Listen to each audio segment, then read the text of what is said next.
तीसरी भिक्षा लकड़ी लाना, बाग बगीचा पास नहीं जाना।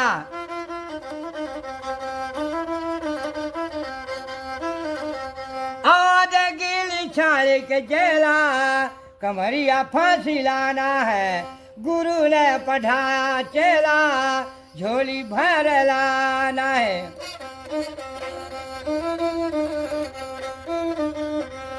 चौथी भिक्षा आगी लाना, चूल्हा चौकी के पास नहीं जाना।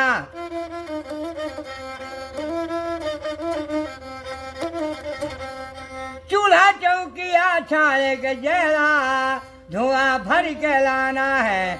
गुरु ने पढ़ाया चेला, झोली भर लाना है।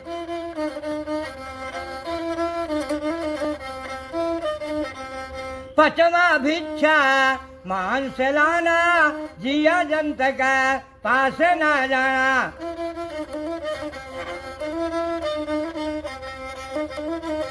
जिया जंत बाछाली के चेला, शेरन तौली लाना है। गुरु ने पढ़ाया चेला, झोली भर लाना है।